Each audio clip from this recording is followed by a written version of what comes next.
The grease from the fryer had seeped into my skin so deeply, I wondered if I'd ever smell like anything else. Dish soap, cheap perfume, desperation, that was my signature scent now. I wiped down the last table in the corner of Sal's diner, my lower back screaming in protest. 3 double shifts this week, 4 the week before. The fluorescent lights hummed overhead, casting everything in that sickly yellow glow that made even the youngest customers look half dead. "Emma, you can head out," Sal called from the kitchen, his voice rough from 40 years of cigarettes. I nodded, too tired to speak. My fingers fumbled with the apron strings, stiff and clumsy from exhaustion. The fabric had worn thin at the edges, fraying like everything else in my life. I grabbed my jacket, a threadbare thing I'd found at Goodwill, and pushed through the back door into the alley. The November air hit me like a slap. Cold. Sharp. I pulled the jacket tighter, but it did nothing against the wind that snaked between the buildings. My phone buzzed in my pocket, and I almost ignored it. Bill collectors had a way of calling at the worst times, as if they knew when you were at your lowest. But something made me look. Unknown number. International code I didn't recognize. My thumb hovered over the decline button. Then I thought about Mom's hospital bills. The second notice from the landlord. The electricity company's final warning. What if it was someone who could help? What if it was one of those medical billing services Mom had mentioned, the ones that sometimes called from overseas? I answered. "Hello?" Static crackled on the other end. Then a voice, male, accent thick. Words tumbling out in a language I didn't understand. Panic threaded through each syllable. "I'm sorry. I don't..." He switched to English, broken and desperate. "Please, please, help. They coming?" "My boss. He is shot. Hospital.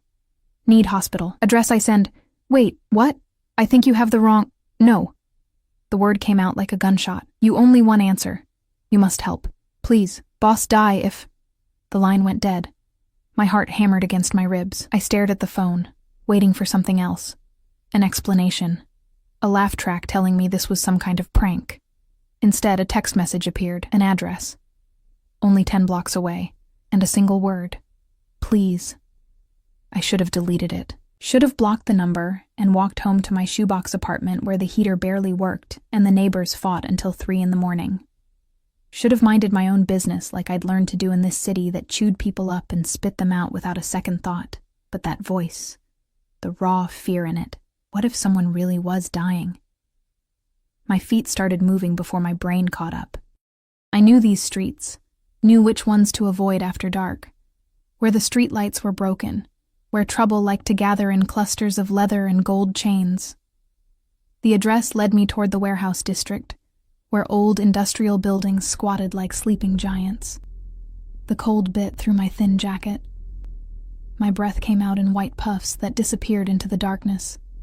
Streetlights flickered and died as I walked, as if the city itself was trying to warn me back. I shouldn't be here. Every instinct screamed it, but my feet kept moving. The address corresponded to a warehouse with broken windows and graffiti crawling up the brick walls. A black SUV sat parked at an angle near the entrance, one door hanging open. Even from a distance, I could see the shine of something wet on the pavement.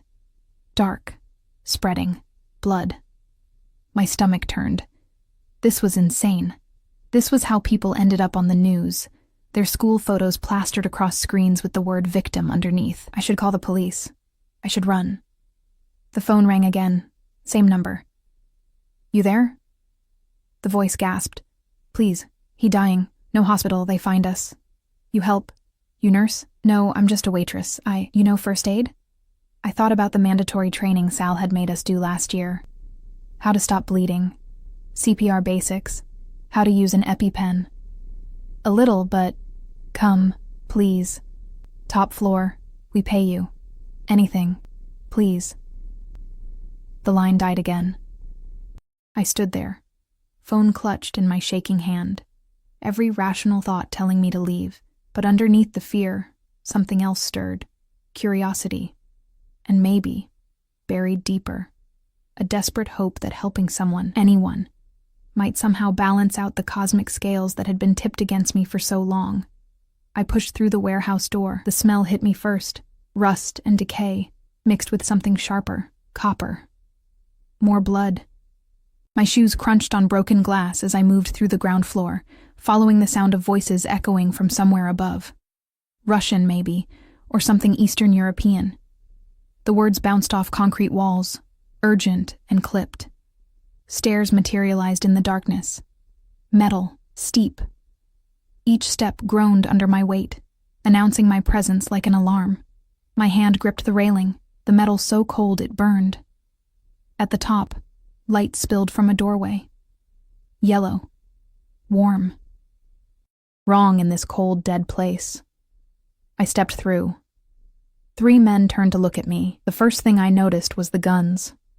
Not tucked away or hidden, just there, casually displayed like jewelry. The second thing I noticed was the blood. It was everywhere, pooled on the floor, smeared on hands, soaking through expensive fabric, and in the center of it all, slumped against the wall, was him. Even dying, he looked like he'd been carved from marble, sharp jaw shadowed with stubble. Dark hair falling across his forehead, damp with sweat. His shirt, white, or what used to be white, was torn open, revealing a chest that rose and fell in shallow, labored breaths. The bullet wound in his side leaked steadily, each pulse sending fresh blood down his ribs. But it was his eyes that stopped me cold. Even half-conscious, even drowning in pain, they held power. Dark. Bottomless. They fixed on me with an intensity that made my breath catch, not pleading, not grateful. Something else. Something that felt like recognition, though we'd never met. You came. The man who'd called me, younger, scared, his hands shaking as he pressed a jacket against the wound, looked at me like I was salvation itself. Help him, please. I should have left. Should have run back down those stairs and never looked back. Instead, I dropped to my knees beside a man who smelled like gunpowder and expensive cologne, whose blood was warm against my hands, whose eyes never left mine even as consciousness started to slip away. "What's your name?" I whispered, pressing my palm against the wound, feeling his life pulse against my skin. His lips moved, a name I didn't catch, then, barely audible. "You shouldn't be here. Neither should you," I said, my voice steadier than I felt. "Now shut up and let me help you." The corner of his mouth twitched, almost a smile. Then his eyes rolled back and his body went slack against me, dead weight, that I struggled to support. "No," I heard myself say. "No, stay with me. Stay awake." One of the other men was on the phone, rapid-fire words in that foreign language. The third paced, gun in hand, checking the windows like he expected an army to burst through at any moment. I worked on instinct, checked the wound, through and through, which meant the bullet had exited. Good. Maybe. I pressed harder, trying to stem the flow, my waitress uniform soaking up blood that wasn't mine. His skin was hot under my hands. "Feverish. We need to get him to a hospital," I said. "No hospital." The young one's voice was firm despite his fear. "They have people everywhere. Hospital means death. He needs a doctor. Real medical care. I don't know what I'm—" "You are what we have." His eyes met mine, and I saw something there that made my blood run cold. Desperation, but also certainty. Like he knew something I didn't. Like my being here wasn't an accident at all. The man in my arms stirred, his hand. Large, calloused, decorated with rings that probably cost more than my yearly salary, lifted to touch my face. His fingers left streaks of blood on my cheek. "Ona," he mumbled, the word thick and slurred. Then in English, "She came." "Who?" I asked. "Who did you think I was?" But he was gone again, lost to unconsciousness or pain. I worked for what felt like hours but was probably only minutes, stopped the bleeding as best I could. Checked his pulse, fast but steady. His breathing, shallow but there. The men around me moved like shadows, making calls, checking weapons, arguing in voices too low for me to understand. And all the while, I knelt in blood that wasn't mine, holding a stranger who felt anything but strange, wondering what kind of mistake I'd just made. When his eyes opened again, they were clearer, focused. They found mine immediately, like a compass finding north. "Thank you," he said, his accent turning the words into something almost musical. "Then you shouldn't have come. Now they know about you." "Who?" I asked. "Who knows about me?" He tried to sit up, winced, fell back. His hand caught my wrist, grip surprisingly strong for someone who'd lost so much blood. "What's your name?" "Emma." He repeated it, like he was tasting it, testing it. "Emma." "Then you need to leave. Now." Before... The crash of glass exploding somewhere below cut him off. Shouts, gunfire, the sharp crack of bullets finding wood, metal, flesh. The three men moved as one, weapons raised, bodies positioned between us and the door. But I could see it in their faces. They were outgunned, outnumbered. The man, their boss, I realized, pulled me down, covering my body with his despite his wound. I could feel his heart racing against my back. "Smell that cologne again, mixed with sweat and blood." "Stay down," he breathed against my ear. "No matter what happens, stay down." More gunfire, closer now. Footsteps pounding up metal stairs. I'd answered a phone call. Just a wrong number, really. A coincidence. And now I was going to die in a warehouse, held in the arms of a stranger who felt less like a stranger with every passing second. His lips brushed my temple. Not quite a kiss, but close. "I'm sorry," he whispered. "I'm sorry you answered." The footsteps reached the top of the stairs. The door exploded inward. I'd never heard anything like it. The sharp crack of wood splintering, metal shrieking, the percussion of it hitting the concrete floor. My ears rang. The man's weight pressed me harder against the ground, his body a shield I never asked for but suddenly desperately needed. Voices shouted in that same foreign language.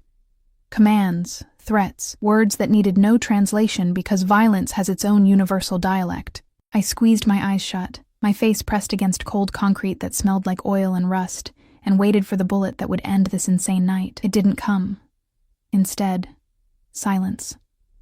Thick and suffocating, then a voice. Older, rougher than the others. "Nikolai, you look like shit." The weight lifted from my back. I felt the man, Nikolai, struggle to sit up, his hand still gripping my arm like he couldn't quite let go. "Sergei, your timing is impeccable as always." "You're welcome." Footsteps approached, heavy boots on concrete. "And who is this?" I opened my eyes to find myself staring at polished leather shoes that probably cost more than my car. If I'd had a car. I slowly lifted my gaze past dark slacks, a tailored coat, to a face that belonged in a gangster movie. Scarred, weathered, eyes like chips of ice. She saved my life. Nikolai's voice had gained strength, though I could hear the pain underneath. "Emma, this is Sergei Volkov." "You're what?" I interrupted, finding my voice despite the fear crystallizing in my chest. "Your friend? Your business partner? Let me guess, your fellow member of the definitely not the Mafia club?" Sergei's laugh was unexpected, loud, genuine. "I like her. She has fire." He turned back to Nikolai. "The Albanians?" "Dead, or scattered. Dimitri's team is cleaning up." Nikolai tried to stand, failed. "We need to move. If they found us here..." "My men are securing the perimeter." Sergei crouched down, examining the wound with clinical detachment. "You were lucky. Few centimeters to the left. I know. Dr. Kozlov is waiting at the estate. Can you walk? Do I have a choice?" Sergei stood, snapped his fingers. Two more men appeared. When had they entered? And moved to help Nikolai up. He grunted in pain but made it to his feet, swaying slightly. His eyes never left me. "Take her home," he said. "No." Sergei's voice was flat, final. "She comes with us." My stomach dropped. "Wait, what?" "No, I'm going home." I helped. "He's alive. We're done here." Sergei looked at me like I was a child who just said something adorably naive. "You think it's that simple? You were seen entering this building. The Albanians have eyes everywhere. By morning, they'll know your face, Your name, where you live, where you work. That's not my problem. I didn't ask for any of this. You answered the phone. Nikolai's voice cut through my rising panic. I'm sorry, Emma. But Sergei is right. You're not safe anymore. The words hit me like a physical blow. Not safe. Because I'd answered a phone call. Because I'd tried to help. Because for once in my miserable life, I'd done something good. And this was my reward. Being dragged deeper into whatever nightmare these men lived in. You can't just kidnap me, I said, hating how my voice shook. I have a job. My mom.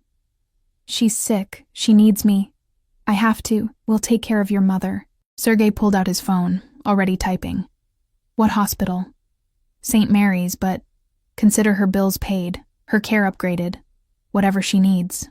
I stared at him. Why would you do that? He glanced at Nikolai, something passing between them I couldn't read. Because you saved his life, and because whether you like it or not, you're part of this now. They moved me out of that warehouse like I was cargo. Down the stairs, past bodies I tried not to look at, into the back of an SUV that smelled like leather and gun oil. Nikolai was placed beside me, his breathing labored, his skin too pale in the passing streetlights. We drove through the city I thought I knew, but it looked different now. Dangerous. Every shadow held threats. Every car could be an enemy. The men in front spoke in low voices, checking weapons, making calls, coordinating something I didn't want to understand. I'm sorry.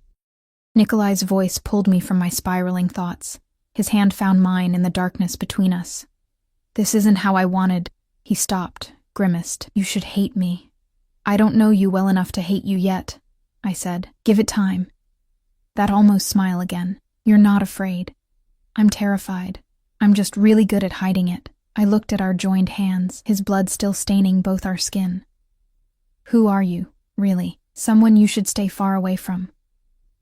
Little late for that advice. He squeezed my hand. Nikolai Volkov. I run certain operations in this city. My family has for generations. Operations. That's a nice word for it. Would you prefer I lie? I'd prefer to be home. But since we're past preferences, no, don't lie. We drove for another 20 minutes, leaving the city proper for suburbs, then past those into countryside I didn't know existed so close to urban sprawl. Trees lined the road, their branches creating a canopy that blocked out the stars. The SUV turned onto a private drive, gates opening automatically, revealing a property that looked like it belonged in a different world entirely. The house, no, the estate, sprawled across manicured lawns, all stone and glass and old-world architecture. Lights blazed from every window. Men in dark suits patrolled the grounds, visible even in the darkness. This wasn't just wealth, this was power, concentrated and fortified. Welcome to your gilded cage, I muttered. Nikolai heard. It's for your protection. Sure, that's what all kidnappers say. They helped him out of the car, but not before he gave me a look that I felt in my bones. Not threatening, not apologetic. Something else. Something that made my traitorous heart skip, despite everything screaming that I should be planning my escape. Inside, the house was even more overwhelming. Marble floors, crystal chandeliers, art on the walls that probably cost more than my entire life. A doctor was waiting.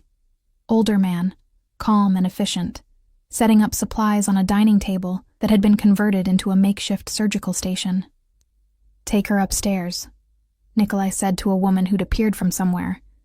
Late 50s, stern face but kind eyes.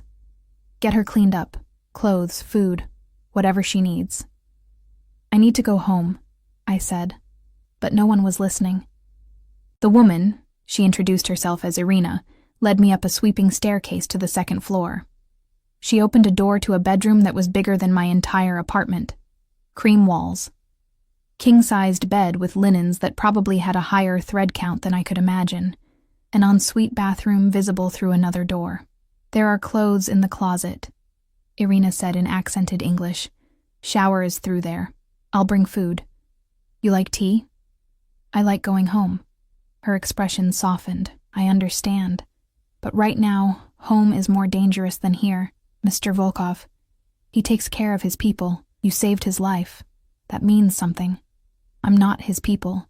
You are now." She moved to leave, paused at the door. "The men who attacked tonight, they would have tortured you for information before they killed you, slowly. Mr. Volkov may seem like a monster to you, but he's the monster protecting you from worse monsters. Remember that." She left me alone in that beautiful room that felt like a prison cell made of silk and gold. I stood there for a long moment processing. Then I moved, checked the windows. Locked, and we were 3 stories up. The door, unlocked, surprisingly, but I could hear voices in the hall, guards probably. I went into the bathroom and nearly gasped. The shower had multiple heads. The tub could fit 3 people. Everything gleamed like it had never been used. I caught sight of myself in the mirror and froze. Blood. So much blood. In my hair, on my face. Soaked through my uniform until the fabric stuck to my skin. Nikolai's blood. A stranger's blood. I looked like I'd walked out of a horror movie. My hands shook as I turned on the shower. The water came out instantly hot, steam filling the room.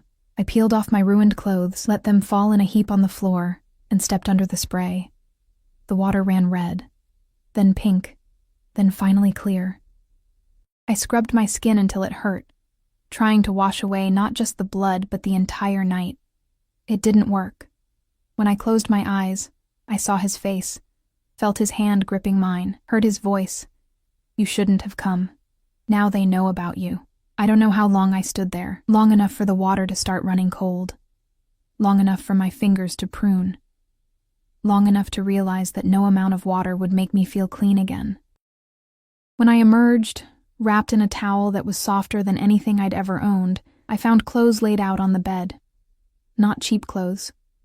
Designer labels I recognized from magazines. Jeans that actually fit, a cashmere sweater that felt like a cloud. Even underwear, still in packaging. Exactly my size.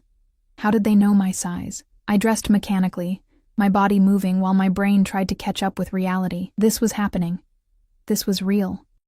I'd been pulled into something dark and dangerous, and there was no easy way out. A knock at the door.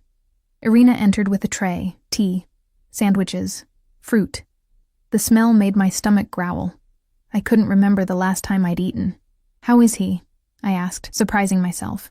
"Dr. Kozlov is working on him now. The bullet went through cleanly. He'll recover." She set the tray on a small table by the window. "You should eat and sleep. Tomorrow will be complicated. Tomorrow I'm leaving." She gave me that same sad, knowing smile. "We'll see." After she left, I ate. Not because I wanted to, but because my body demanded it. The food was good. Too good. The kind of good that reminded me how long I'd been living on ramen and diner leftovers. I sat on the bed. God, it was comfortable. And pulled out my phone. Still had battery. Still had service. I could call someone. The police. A friend, if I had any left. But what would I say? I'd voluntarily walked into that warehouse. I'd helped a criminal. By any legal definition, I was probably an accessory to something. And then there was what Sergei had said. The Albanians have eyes everywhere. Was my apartment really being watched? Was my mom in danger because of me? I pulled up her number, hesitated. If I called, would I be putting her at risk? Would they trace the call? Did they even work like that? Or was I being paranoid? The door opened without a knock. Nikolai stood there, leaning heavily on the frame. He'd been cleaned up, stitched back together, dressed in fresh clothes, but his face was still too pale, his eyes shadowed with pain and something else. He shouldn't be walking, shouldn't be here. You should be resting, I said. Couldn't. He stepped inside, closed the door behind him, locked it. Not until I knew you were okay. I'm locked in a mansion surrounded by armed men. I'm the opposite of okay. He moved closer, each step deliberate, controlled. Like he was fighting through the pain with sheer willpower. I know this is frightening. I know you didn't ask for any of this. Then let me go. I can't. He was close now. Close enough that I could smell that cologne again, mixed with antiseptic, and underneath it all, something uniquely him. They saw you, Emma. They know you helped me. In my world, that makes you a target. The only way to keep you safe is to keep you close. For how long? Until I neutralize the threat. And how long will that take? His jaw tightened. As long as it takes. I stood up, needing to move, needing space, but the room suddenly felt too small with him in it. This is insane. You can't just keep me prisoner because I answered a phone call. You're not a prisoner. He caught my wrist as I tried to move past him. Not hard, not threatening, but firm. You're under my protection. There's a difference. Is there? I looked down at his hand on my wrist, then up at his face. Because it feels the same from where I'm standing. Something flickered in his eyes, regret, maybe, or recognition of a truth he didn't want to acknowledge. His thumb moved against my pulse point, and I hated that my body responded, heart racing, skin warming, every nerve suddenly aware of him. I won't let anything happen to you, he said quietly. I swear it. Why do you care? You don't even know me. His hand moved from my wrist to my face, fingers ghosting along my jaw where his blood had stained my skin hours before. I know you risked your life for a stranger. I know you didn't run when any sane person would have. I know. He stopped, something crossing his face too fast to read. I know I owe you a debt I can never repay. Then repay it by letting me go. Anything but that. We stood there, inches apart, the air between us electric with tension and unspoken words. His eyes searched mine like he was looking for something. Permission, understanding, absolution for sins I didn't even know he'd committed yet. You're afraid of me, he said. Not a question. Yes.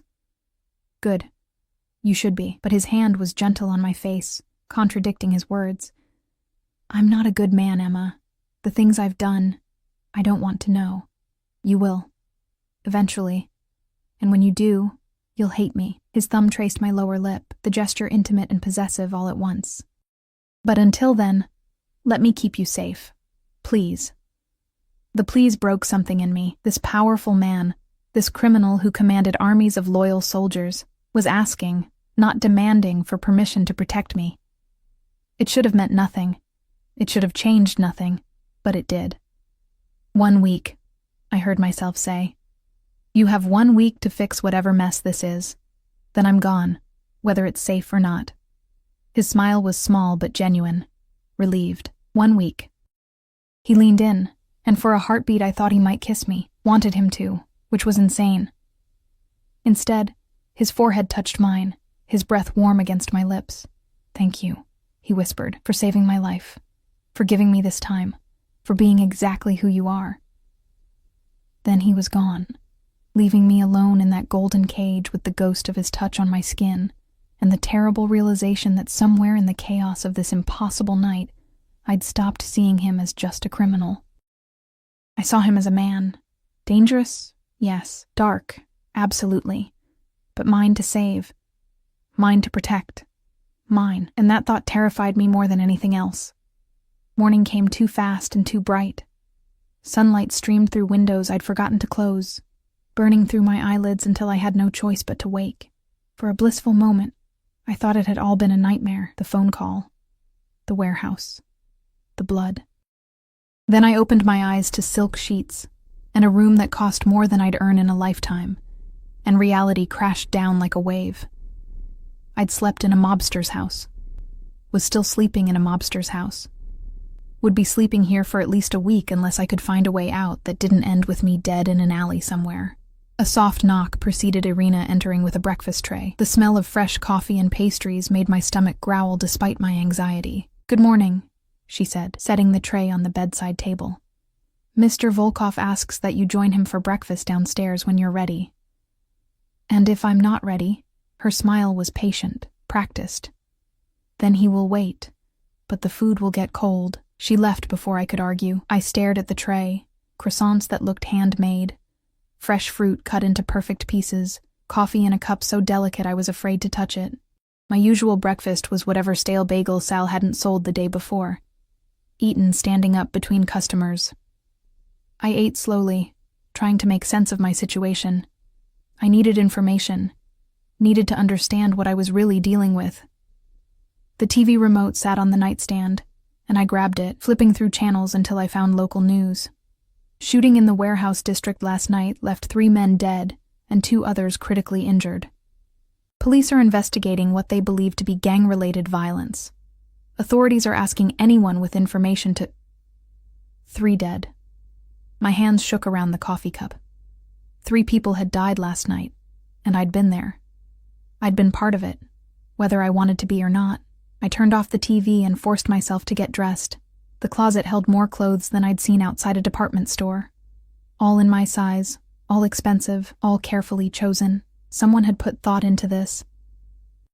Had known I was coming before I even knew myself. That realization chilled me more than the violence. I chose jeans and a simple black sweater, refusing to wear anything too expensive or beautiful. This wasn't my life. These weren't my clothes. I was a waitress from the wrong side of town, and no amount of designer fabric would change that. The house was even more intimidating in daylight. I found my way downstairs following the sound of voices, passing rooms filled with art and antiques. Hallways lined with photographs of men in expensive suits shaking hands with people I half recognized. Politicians, business leaders, people who definitely shouldn't be shaking hands with the Russian Mafia. But here was the proof, framed and hung like trophies. The dining room was massive. The table could seat 20 easily, but only 2 places were set. One at the head, where Nikolai sat reading a tablet, and one to his right. He looked up when I entered, and something softened in his expression. "You slept well?" he asked. "No." I sat down because standing felt like giving him power. I dreamed about blood and bullets and making the worst decision of my life. The honest answer. I appreciate that. He set down the tablet. In daylight, I could see the toll last night had taken. Dark circles under his eyes. A tightness around his mouth that spoke of pain he was trying to hide. He should still be in bed. Coffee? I already had some. American coffee or real coffee? Despite everything, my mouth twitched. Is there a difference? He poured from a silver carafe, the smell rich and dark. Try it. I took the cup he offered, our fingers brushing. That electricity again, crackling between us like a live wire. I sipped to cover my reaction, and... Okay, fine. It was the best coffee I'd ever tasted. You were right, I admitted. There's a difference. I'm usually right about most things. He leaned back, studying me with those dark eyes that saw too much. You're angry with me. Observant. You have every right to be, but anger won't change the situation. Neither will expensive coffee and designer clothes. I set down the cup harder than necessary. I want to see my mother. His expression shifted, became careful. That's not possible right now. Why not? Because the moment you leave this property, you become a target, and anyone you visit becomes collateral damage. He pulled out his phone, typed something, then turned it to show me. But I had my people check on her this morning. The screen showed a photograph, Mom in her hospital bed, sleeping peacefully. The room was different than before, bigger, brighter, flowers on the windowsill, new equipment blinking and beeping. I moved her to a private suite, Nikolai said. The best doctors, 24-hour nursing care, security posted outside her door, though they're dressed as hospital staff. My throat tightened. You can't just... I already did. He pulled the phone back. Your mother has stage 3 lung cancer. She's been in and out of St. Mary's for 6 months. The prognosis isn't good with standard treatment, but I've arranged for Dr. Chen from Boston General to consult. He's one of the best oncologists in the country. I stared at him, emotions warring in my chest. Gratitude, anger, confusion. How do you know all that? I know everything about you, Emma Reyes. 24 years old, mother sick, father died when you were 12. You dropped out of community college to work full-time when her diagnosis came. 3 jobs at one point, now down to 2 since you got the waitressing position at Sal's. He paused. You're drowning in debt, medical bills, student loans you can't pay. Your landlord is threatening eviction. Your electricity was shut off twice last month. Each fact felt like a slap. You had me investigated. I had you protected. There's a difference. You keep saying that. Protected. Like it makes this okay. Like knowing every detail of my pathetic life is somehow for my own good. He stood, moved around the table until he was close. Too close. Your life isn't pathetic. You're surviving impossible circumstances with grace and strength most people couldn't muster. You work yourself to exhaustion to save someone you love. That's not pathetic, Emma. That's heroic. Stop. The word came out broken. Stop trying to make this something it's not. You're a criminal. You had people killed last night. You're keeping me here against my will. Don't pretend this is anything other than what it is. And what is it? Kidnapping. Imprisonment. I don't know. Human trafficking? His jaw tightened. I would never. He stopped, took a breath. You're free to walk out that door right now. I won't stop you.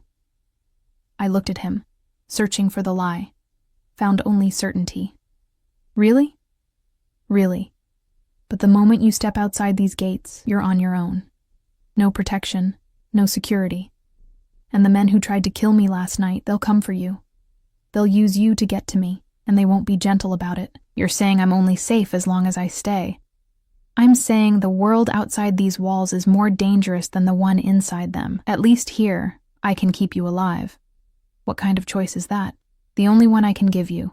He moved back to his seat, and I could see the pain in the careful way he lowered himself. I know this isn't fair. I know you deserve better than to be dragged into my world. But fair doesn't matter when you're dead. Silence fell between us, heavy and complicated. Outside the window, I could see guards patrolling. Inside, I could hear the tick of an antique clock and my own heartbeat thundering in my ears. How long? I finally asked. How long until it's really safe? The Albanians won't give up easily. They've been trying to move into my territory for months. Last night was their biggest play yet, and I survived. That makes me, and anyone associated with me, a priority target. He met my eyes. Honestly, it could be weeks, maybe longer. You said 1 week. I said what you needed to hear to keep you from doing something reckless. No apology in his voice, just truth. I won't lie to you again, Emma. Not about this. You're in danger as long as this war continues. The only way to end it is to end them. End them, I repeated. You mean kill them? I mean eliminate the threat, however necessary. The casual way he said it, like he was discussing pest control instead of murder, should have repulsed me. Should have sent me running despite the danger. Instead, I found myself asking, "And you're going to do this yourself, while still recovering from a gunshot wound?" Something flickered in his expression, surprise maybe. I have people... You almost died last night. You can barely move without pain, even though you're trying to hide it. How exactly are you planning to wage a war against the Albanian mob in your condition? That's not your concern. If my safety depends on you winning, then it absolutely is my concern. We stared at each other across the table, and I saw the moment something shifted in his eyes. Respect, maybe, or recognition that I wasn't going to play the helpless damsel he could tuck away and forget about. You're right, he said slowly. I'm not at full strength, which is why I'm meeting with my captains this afternoon to coordinate our response. I'll be strategic, not reckless. And what am I supposed to do while you're being strategic? Sit in my golden cage and wait? You could explore the house. The library has over 10,000 books. The gym. I don't want to use your gym. I want my life back. I know. And for the first time, he sounded genuinely sorry. But until I can give you that safely, this is the best I can offer. A phone rang. His. He answered in Russian, his tone shifting to something harder, colder. The man who'd been almost gentle with me disappeared, replaced by someone I didn't recognize. He spoke rapidly, gesturing with his free hand, his face darkening with each passing second. When he hung up, the temperature in the room had dropped 10 degrees. What?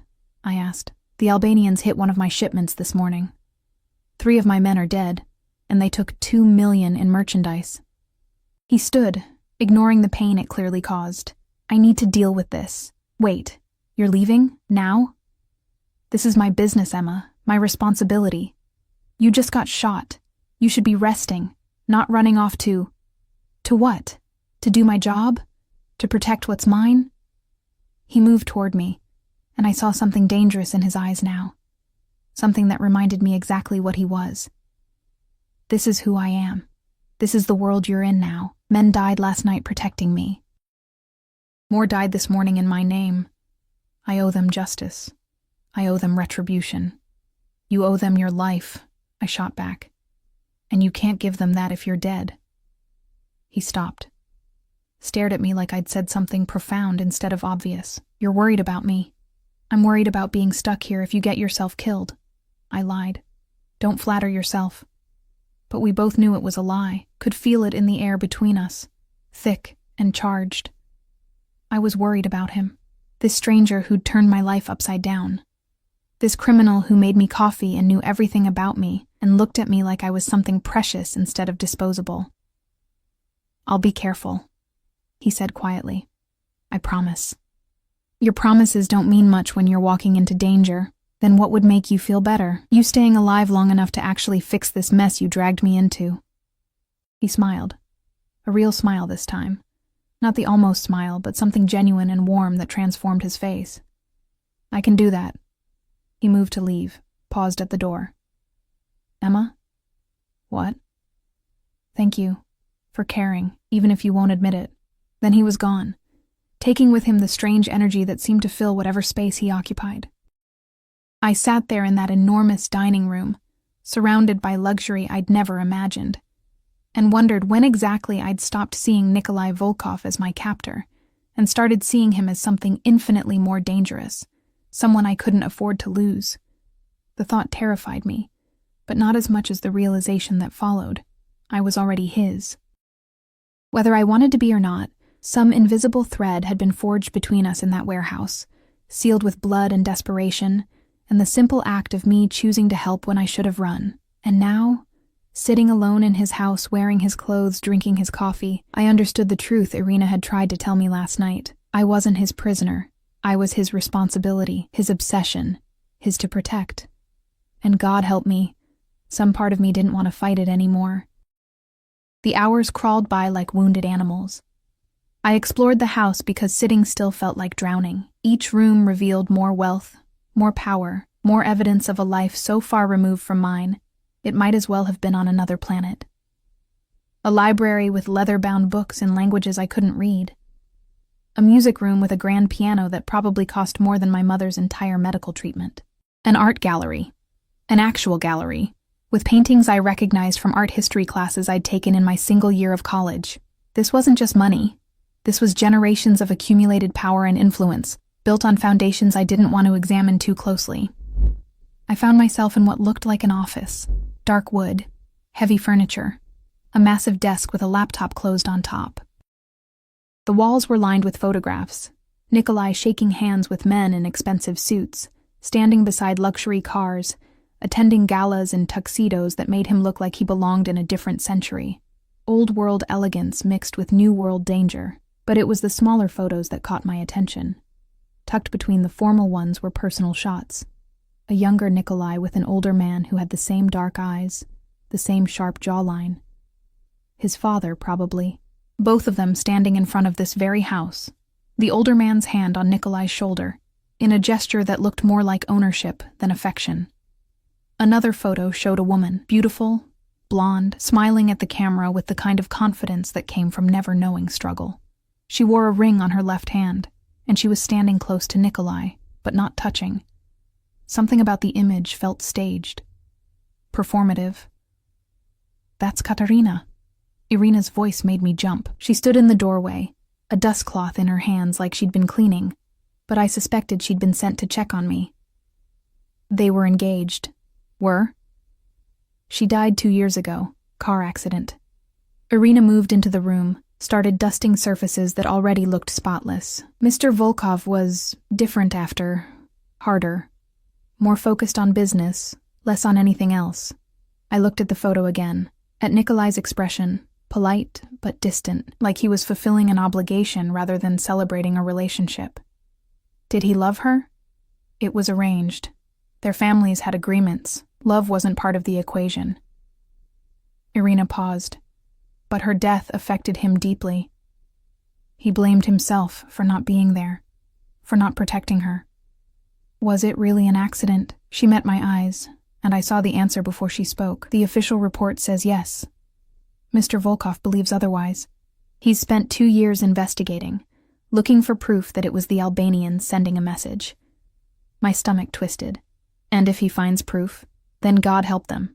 She moved to leave, stopped. You should know. He doesn't let people in easily. After Katarina, after everything, he built walls that most people can't scale. But you... She studied me with those kind, knowing eyes. You're different. I see the way he looks at you. He barely knows me. Some connections don't require time. Just recognition. She smiled softly. My grandmother used to say that souls recognize each other across lifetimes. Maybe that's foolish, but I've watched Mr. Volkov for 5 years, and I've never seen him look at anyone the way he looks at you. She left me alone with that thought, and a chest full of conflicting emotions I didn't want to name. I spent the afternoon in the library, trying to lose myself in books. But my attention kept drifting to the windows, watching guards patrol, cars come and go, the machinery of Nikolai's empire moving even in his absence. Every vehicle that arrived made my heart jump, hoping it was him. Dreading it was news of him. The sun was setting, painting the sky in shades of orange and red that looked too much like fire, when I heard the commotion, voices raised, footsteps running, the kind of urgent movement that spoke of crisis. I ran toward the sound, found myself in the main foyer just as the front doors burst open. Sergei came through first, his face grim, and behind him, Nikolai, supported by 2 men, blood seeping through his shirt, fresh blood, new wounds. What happened? The words tore out of me before I could stop them. Emma. Nikolai's voice was strained. You should... What happened? I repeated, moving toward him without thinking, my hands already reaching for him. Albanian ambush. Sergei's voice was tight with barely controlled rage. They were waiting at the warehouse. Someone tipped them off. How bad? I asked, already examining what I could see. Blood soaking through his shirt on the left side, a gash on his forehead, favoring his right leg. Not as bad as it looks, but Nikolai's face was pale, his breathing shallow. Where's the doctor? Delayed. There was an incident. Sergei's phone rang, cutting him off. He answered, his expression darkening further with whatever he heard. Fuck. The doctor's clinic was raided, police everywhere. Someone's making moves against us on multiple fronts. Then I'll do it. The words came out steady, certain. Get him somewhere I can work. I need supplies. Clean towels, hot water, rubbing alcohol, needle and thread if you have it, bandages. Emma, you don't have to. Nikolai started. Shut up and let me help you. I looked at Sergei. Now. Before he loses any more blood. They moved him to a room on the first floor, some kind of sitting room converted into a medical station. I worked on instinct and half-remembered training, stripping away his ruined shirt to reveal the damage. A bullet grazed along his ribs, deep but not life-threatening. The head wound was superficial, already clotting. The leg, twisted ankle, maybe sprained. My hands moved with confidence I didn't feel, cleaning wounds, applying pressure, stitching skin with the kind of precision that came from pure adrenaline and stubborn determination not to let him bleed out on my watch. Again. You're good at this, Nikolai said through gritted teeth as I worked on his ribs. Don't get shot so often and I won't have to be. I'll take it under advisement. He sucked in a breath as I pulled a stitch tight. Where did you learn? Community college. I was pre-med for exactly 1 semester before reality hit, and I had to choose between education and keeping the lights on. I tied off the thread, moved to clean the head wound. Turns out I'm pretty good at stopping people from dying. Too bad it doesn't pay the bills. It does now. I paused. Antiseptic-soaked cloth halfway to his forehead. What? You work for me now. Consider this your new position. Personal physician to the Volkov family. His eyes met mine, and despite the pain, I saw something else there. Something that made my pulse race. The pay is considerably better than waitressing. I'm not working for you. You're literally stitching me back together right now. That's different. That's just basic human decency. There's nothing basic or decent about you, Emma Reyes.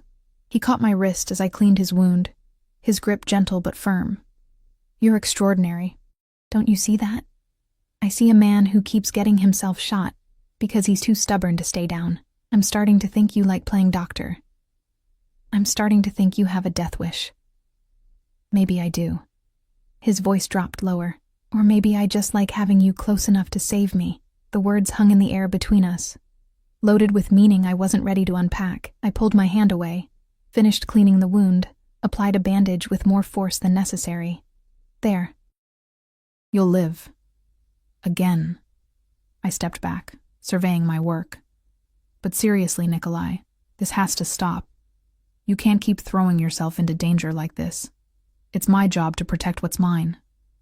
And who protects you? You do, apparently." He tried to sit up, winced. "Twice now you've pulled me back from the edge. Starting to think you're my guardian angel.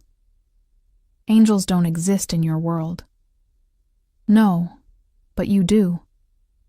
He reached for my hand, pulled me closer until I was standing between his knees. Blood stained both of us now, his and mine mixing together like they had in the warehouse. "I made you a promise that I'd keep you safe, but I'm starting to realize you're the one keeping me safe. Someone has to. You're clearly terrible at it yourself." He laughed, actually laughed, then immediately regretted it as pain shot through his ribs. "Fuck, don't make me laugh. It hurts. Good. Maybe pain will teach you sense." His hands found my hips, holding me in place when I would have stepped away. "I need to tell you something. About today. About what happened." The seriousness in his tone made my stomach drop. "What?" "The ambush wasn't random. Someone inside my organization gave them my location. Someone close." His jaw tightened. "I have a traitor in my ranks. How do you know?" "Only 5 people knew where I was going today. All of them have been with me for years. All of them sworn to loyalty." His eyes searched mine. "This changes everything. If I can't trust my own people, then nowhere is safe. Not even here." The implication sank in slowly. "You think someone in this house—" "I don't know what to think anymore." He pulled me closer, his forehead resting against my stomach, his breath warm through my sweater. "I just know that you're the only person I trust completely. You, who should hate me. You, who has every reason to betray me. But you don't. You save me instead." My hands moved of their own accord, fingers threading through his hair. The gesture intimate, comforting, dangerous. Maybe I'm the traitor. Maybe this is all part of my master plan. Then it's working. He looked up at me, and the vulnerability in his expression stole my breath. "Because I'm completely at your mercy." The moment stretched between us, fragile and electric, his hands on my hips, mine in his hair, both of us covered in blood and bad decisions. I should have stepped away, should have remembered that this man was dangerous, that this world would destroy me, that nothing good could come from whatever was building between us. Instead, I leaned down and kissed him. It wasn't gentle, wasn't romantic. It was raw and desperate and tasted like copper and need. His hands tightened on my hips, pulling me closer even as I tried to maintain some distance, but distance was impossible now. Had been impossible since the moment I'd answered that phone call. When we broke apart, both breathing hard, his eyes were dark with something that went beyond desire. "Emma," he breathed, "if you do that again, I won't be able to let you go. Maybe I don't want you to let me go. You don't know what you're saying." I know exactly what I'm saying. I traced his jawline with my fingertips, felt him shudder under my touch. "I know this is insane. I know you're dangerous. I know I should be running as far and fast as I can, but I'm not. I'm here. And I'm not leaving, even knowing what I am, especially knowing what you are." I kissed him again, softer this time, because I see who you are under all the blood and violence. I see the man who protected me with his own body, who's taking care of my mother, who looks at me like I'm something precious instead of disposable. That man, I'm not afraid of him. "You should be," he whispered against my lips, "because that man will never let you go, will never stop wanting you, will burn down the world to keep you safe. Then burn it." I pulled back enough to meet his eyes. "I'm tired of being afraid, tired of playing it safe. For once in my life, I want something that's mine. And right now, What I want is you. Something broke in his expression, the last wall crumbling. He stood despite his injuries, his hands framing my face like I was made of glass. Then you have me, he said. Every dark, damaged piece of me. But Emma, once you're mine, that's it. There's no going back, no escape. I don't know how to love anything without consuming it. Then consume me. The words came out as a challenge. A surrender, both. He kissed me like he was drowning and I was air. Like I was the only thing keeping him tethered to something resembling humanity. His hands were in my hair, on my back, everywhere and nowhere near enough. I pressed closer, careful of his wounds but desperate for contact, for connection, for proof that this insane feeling building between us was real. A cough from the doorway broke us apart. Sergei stood there, his expression carefully neutral, but I caught the flash of surprise before he masked it. Sorry to interrupt, he said, not sounding sorry at all. But we have a situation. Nikolai's arms stayed around me, protective and possessive. What kind of situation? The kind that requires your immediate attention. We found the leak. The temperature in the room dropped. Nikolai's expression shifted back to the cold, dangerous man I'd seen glimpses of. Who? Dmitri. The name meant nothing to me, but I felt Nikolai's entire body tense. Dmitri? Are you certain? Phone records, bank transfers. He's been feeding information to the Albanians for 6 months, including your location this afternoon. Sergei's face was granite. He's in the holding room, waiting for you. Nikolai's jaw tightened. When he spoke, his voice was ice. Good. I'll deal with him personally. No. The word came out before I could stop it. Both men turned to look at me. You're injured. You need to rest. This can't wait. Nikolai's tone brooked no argument. Betrayal demands immediate response, or others will think weakness. Then let Sergei handle it. This is my responsibility, my family, my justice to deliver. I understood what he was really saying, what he was about to go do. My stomach turned, but I forced myself to meet his eyes. Then I'm coming with you. Absolutely not. You want me to understand your world, to be part of it? Then show me, all of it, even the parts that make me uncomfortable. Emma, I'm not a child, and I'm not some delicate flower that needs to be protected from reality. If this is your life, if this is the world you're asking me to choose, then I need to see it. I held his gaze. All of it. He studied me for a long moment, something warring behind his eyes. Then slowly he nodded. Okay. But Emma, once you see this, you can't unsee it. This is the line. Cross it with me and there's no going back to who you were before. I know.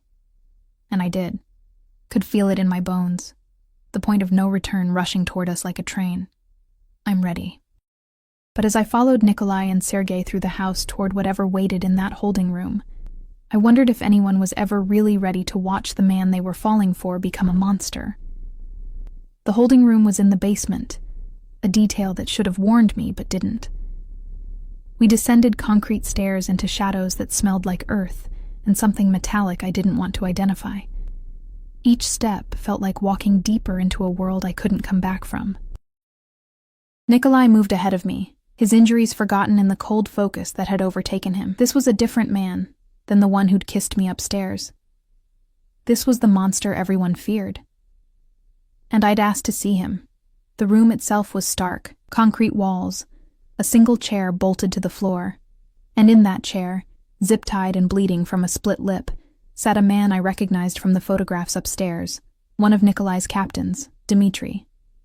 Younger than I expected, maybe early 30s, with the kind of face that probably charmed people easily. Right now, that face was twisted with fear.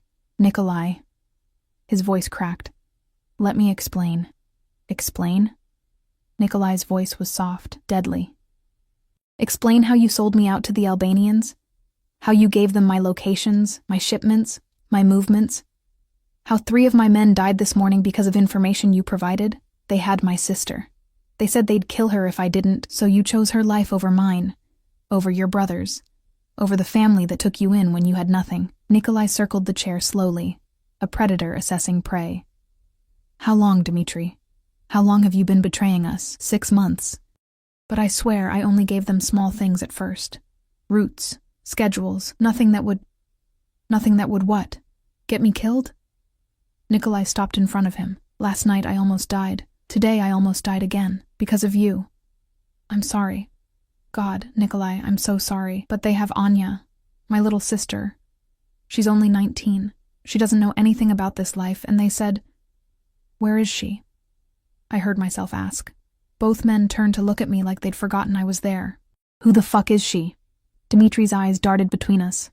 Answer her question. Nikolai's tone made it clear this wasn't optional. I don't know. They move her every few days. Different locations. They send me photos to prove she's alive, but his voice broke. I didn't know what else to do. I moved closer, studying his face.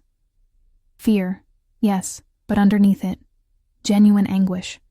The kind of desperation I recognized because I'd felt it every time I looked at my mother's hospital bills. Do you have the photos? He nodded toward his pocket. Sergei retrieved a phone, unlocked it, handed it to me. I scrolled through images of a young woman, dark hair, Dimitri's eyes, in what looked like a basement apartment. Each photo was dated, the most recent from this morning. She's in the city, I said, studying the backgrounds. I can see a bus route sign through the window in this one. Route 43. That only runs through the industrial district. Nikolai moved beside me, looking at the screen. Something flickered in his expression. Calculation. Strategy. Sergei, get Alexei on the phone. Tell him to pull up all our surveillance in that area. Cross-reference with Albanian properties we know about. You're going to find her? Dimitri's voice was desperate with hope. I'm going to eliminate a problem, Nikolai corrected. Whether that includes rescuing your sister depends entirely on how cooperative you are right now. He crouched in front of Dimitri, his voice dropping lower. Tell me everything. Every contact. Every conversation. Every piece of information you gave them. Leave nothing out. Dimitri talked.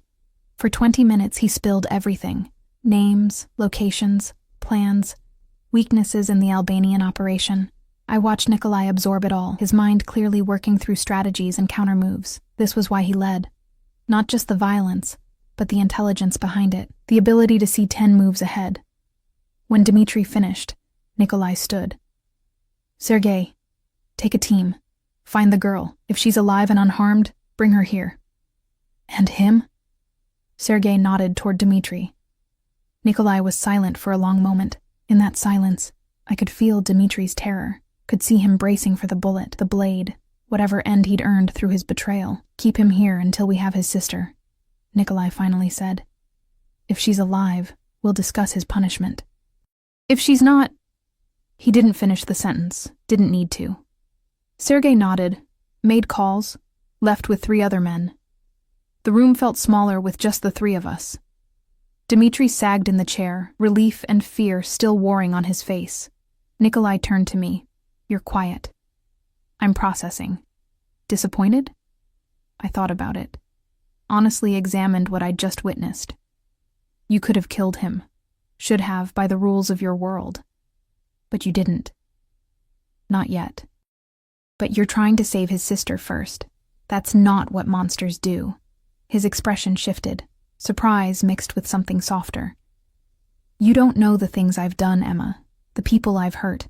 Don't make me into something I'm not. I'm not. I'm seeing exactly what you are. I moved closer, lowered my voice so Dimitri couldn't hear. You're dangerous. You're capable of terrible things, but you're not senseless about it. You operate by a code. Loyalty matters to you, family matters. And right now, you're risking resources and time to save a 19-year-old girl who means nothing to you because she means something to him. Or I'm just eliminating an Albanian leverage point. Maybe. But I don't think that's all it is. I glanced at Dimitri, then back to Nikolai. What will you do with him? After? That depends on several factors. If his sister is alive and we rescue her, then he lives. But he can never be part of my organization again. Trust, once broken, can't be rebuilt. I'll give him money, new identities for both of them, and send them far away. And if she's dead, his jaw tightened. Then he made his choice for nothing and he'll pay the price, quick and clean. I'm not cruel without cause. Somehow, That answer was both comforting and horrifying. We left Dmitri in that basement room, guarded by 2 men, and returned upstairs. The house felt different now, heavier. Or maybe I was different, changed by what I'd seen, by the choice I'd made to witness it. Nikolai led me to his study, the same one where I'd found the photographs earlier. He poured 2 glasses of whiskey from a crystal decanter, handed me one. I took it, grateful for something to do with my hands. "You're handling this remarkably well," he observed. "Am I? Because I feel like I'm standing on the edge of a cliff, and I'm not sure if I'm about to fall or fly." "Both, probably." He sipped his whiskey, studying me over the rim.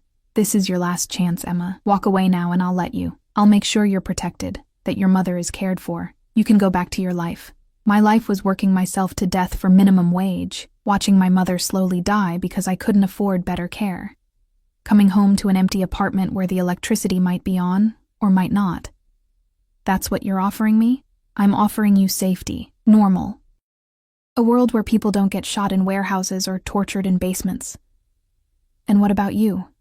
Do I get you in this normal world?" His expression cracked, vulnerability showing through. "No. You'd have to leave me behind. Then I don't want it." I set down my glass, moved to stand in front of him. I know this is crazy. I know I should want the safe option. But Nikolai, for the first time in years, I feel alive. I feel like I matter to someone, like I'm more than just a waitress struggling to survive. You see me, really see me. And I see you too, all of you, even the dark parts. Especially the dark parts, he corrected, his hand coming up to cup my face. You walked into that basement knowing what you'd see, knowing what I was capable of, and you didn't run. I'm not running now either. He kissed me then, deep and claiming, tasting like whiskey and promises and danger. His hands were in my hair, on my back, pulling me impossibly closer. I melted into him, all my defenses crumbling under the intensity of wanting someone this much. "I need to know you're sure," he said against my lips, "because once I have you, really have you, I won't be able to let go. You'll be mine in every way that matters." "I'm already yours. Have been since that warehouse, maybe even before, from the moment I answered that phone." I met his eyes, let him see the truth in mine. "I choose this. I choose you. All of it." Something blazed in his expression, triumph and relief, and a possessiveness that should have scared me but didn't. He lifted me onto his desk, stepped between my legs, kissed me like he was claiming territory. And maybe he was. Maybe I was finally letting someone claim me after years of fighting alone. His phone buzzed. He ignored it. It buzzed again, and again. "Answer it," I breathed. "It might be about the girl."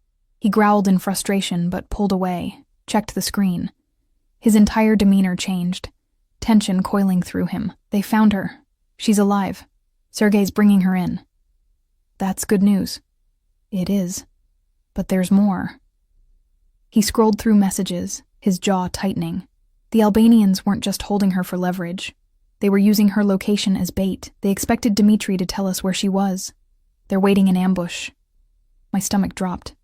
Sergei knows. He's being careful, but this means they're getting desperate, willing to sacrifice one of their leverage points just for a chance at my men. He looked at me, conflict clear on his face. "I need to coordinate the extraction. Make sure my people get out safely. Then go. I'll be here. I don't want to leave you. I'm not going anywhere." I slid off the desk, straightened my clothes. "Go do what you need to do. Save that girl. Keep your people safe. I'll still be here when you're done."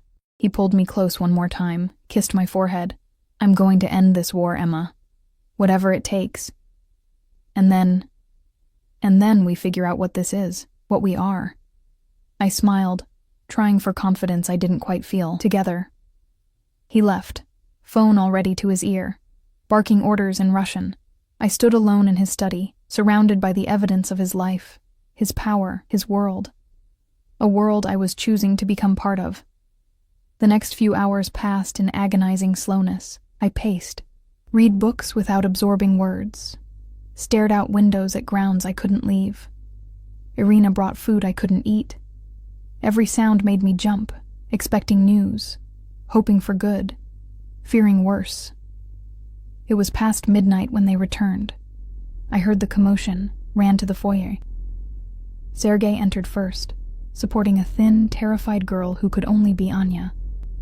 Behind them, Nikolai, blood on his shirt again. But not his this time, I hoped. More men. All of them grim-faced but alive.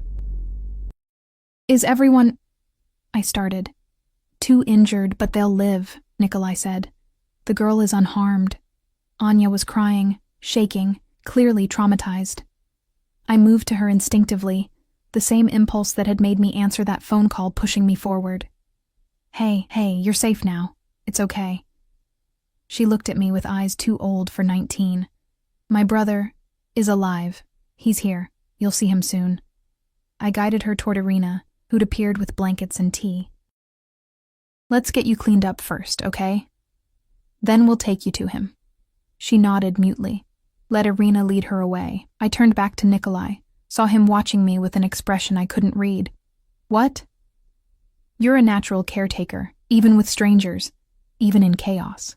He moved closer, seemingly oblivious to the blood and dirt covering him. "How did I get this lucky? To have you answer that call, to have you save me, to have you choose this. Maybe it wasn't luck. Maybe it was fate. I don't believe in fate. Neither did I. Until you." I took his hand, not caring about the blood or the men watching or anything except the feeling of his skin against mine. What happens now? With Dmitri and his sister, I keep my word. They get new lives, new names, money to start over somewhere far from here. His thumb traced circles on my palm. The price for his betrayal is exile. He loses everything he built here, everyone he knew, but he keeps his life and his sister. That's more mercy than most would show. It's the right choice, or it's weakness. It's strength, real strength. Anyone can kill. It takes real power to show mercy. I squeezed his hand. "What about the Albanians? Is it over?" "Not yet, but we hurt them badly tonight. Took out one of their major operations, rescued their leverage.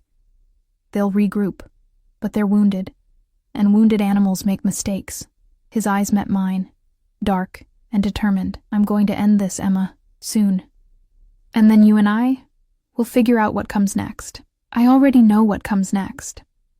"Oh, we live, we fight, we figure out how to build something real in the middle of all this chaos."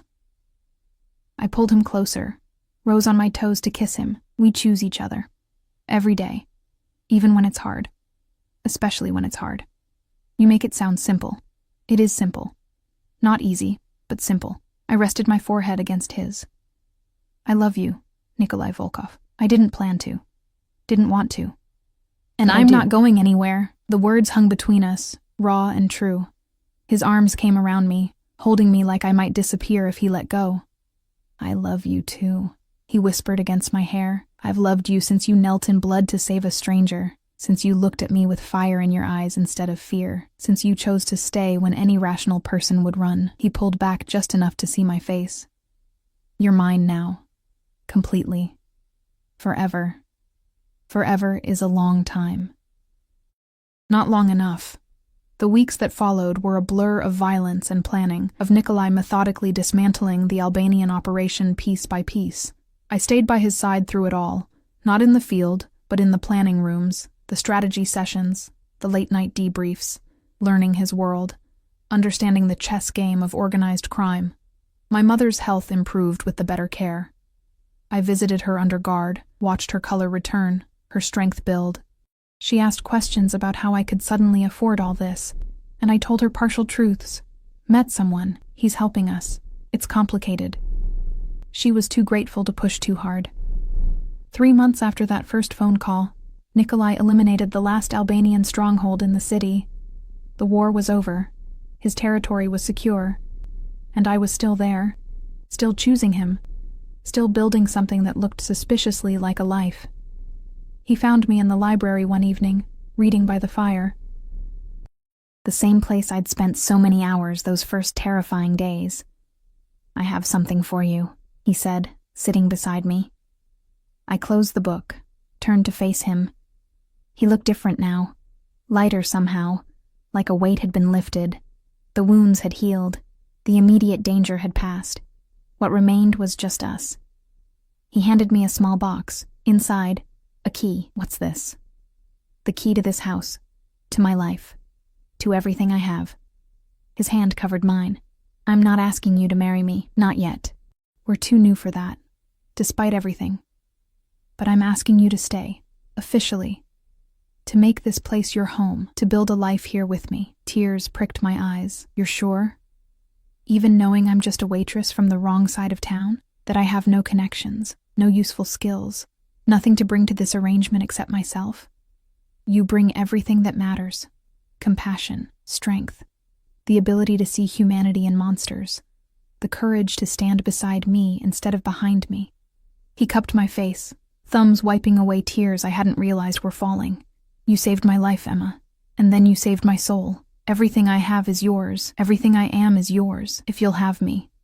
I thought about that phone call, that impossible choice in a dark alley, the warehouse and the blood, and the moment I'd decided to answer instead of ignore.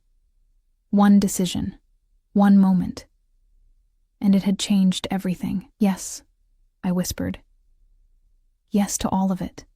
To this house and this life and you. All of you. He kissed me then, slow and deep and full of promise. Outside, guards patrolled. Inside, the machinery of his empire continued turning. But in this moment, in this space between the past and the future, there was just us. A criminal and a waitress. A monster and an angel. Two people who shouldn't have worked but somehow did. I'd answered a foreign call and ended up saving the Mafia boss. But he'd saved me too. From a life of endless struggle, from invisibility, from believing I deserved nothing more than survival. He'd given me power, choice, love, and I'd given him the same. In the end, that's all salvation really was. Two broken people choosing to piece each other back together, one impossible day at a time. The fire crackled. The house settled into evening quiet. And in Nikolai Volkov's arms, surrounded by luxury born of blood and darkness, I finally felt like I'd come home, not in spite of the danger, but because of it. Because of him. Because I'd answered a phone call that changed everything, and I'd do it again in a heartbeat, every single time.